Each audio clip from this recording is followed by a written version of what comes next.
Okay, hey everyone, welcome to Reading Recap 4. Yes, I can count. Okay, last lecture or last set of reading before we have the first midterm next Tuesday. So let's get it popping. And also, I got good lighting again back in my office. Yay! First off, we start on page 363 for studying. You can skip that. Okay, once you get to 364, you notice under section 11.1, you get to this area where it says that DNA replication is semi-conservative. So this is what we know about DNA replication.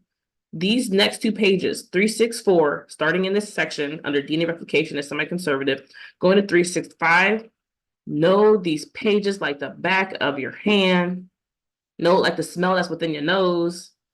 So what I'm going to basically push you to do, especially in class today, when we go over examples of how I would ask questions about this type of concept, is know what the three models look like: conservative versus semi-conservative versus dispersive. What they have in figure 11.1 on page 365 is basically your roadmap. I want you to know the difference between native, alkaline. What does that mean?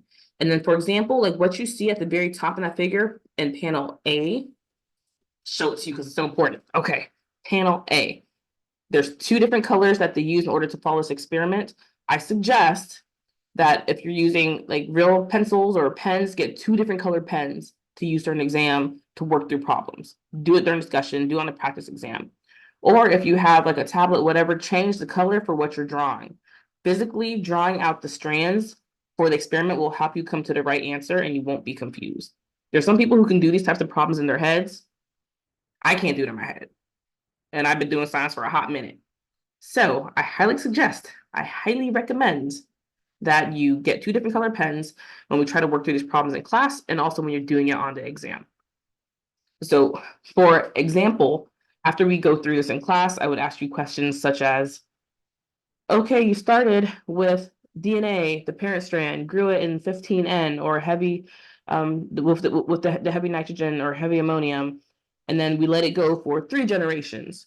What would the results look like 3 generations on a native gel? You should be able to figure that out. If you cannot, you're going to be screwed. So learn to walk through these problems. Okay, cool. Next thing in the reading, we're on 365. Turn to page 366. There's really nothing on 366 that you actually need to know for the exam. It's good context. 366 gives you more like explanation of the figures on the other page. So if for some reason the figures don't make sense, go back to the text. But the figures should be clear, and the figures will help you understand the major concept that we're going to be testing on. So the major concept that will be on the exam. Okay, now 368. There is a little bit of information that we want to know. At the very bottom, I have a little like thing highlighted / underlined. It says RNA synthesized by an enzyme called primase. Know what primase is. Know that it's what makes little pieces of RNA that is needed in order to start DNA replication at the replication fork. And okay, so we keep on going. We actually have a big, I guess, chunk of reading that goes from 368 to 376. So yeah, I really can't math. I think it's about 6 pages. I want you to look at figure 11.4. Figure 11.4, you should be able to figure out what is the direction of replication. We know 5' to 3'. That's under like you need to understand this. So once again, if say I took this figure and I took away the annotation of 5' and 3', based on the direction of the arrows, can you tell me what is 5', what is 3'? Be able to do that. Hint, hint, wink, wink. Okay. Let's keep on moving throughout these pages. We learn a little bit about leading strand, lagging strand, just general vocabulary so we can understand like what direction synthesis is actually going in. This will come into play more after the exam, but it's just good to know those terms. Now, when we get to 11.2, we spend a lot of time focusing on polymerase 1 for DNA elongation. There's a lot of little terms in here. Understand the terms as much as you can, but don't spend too much time on them. But what you do need to make sure you know is what a DNTP is, deoxynucleotide triphosphate.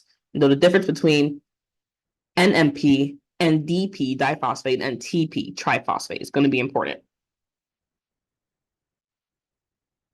Then we turn the page. This is the next figure that I want you to really, really spend time with. Figure 11.5. This will be in your slides. It will be in your notes. We're going to spend time walking through it. And there's a core mechanism that is super important for ensuring that DNA replication will always go in the forward direction and never the reverse. And that is the breakdown of pyrophosphate by pyrophosphatase. We will talk about that and we will discuss it. Take notes all over this figure.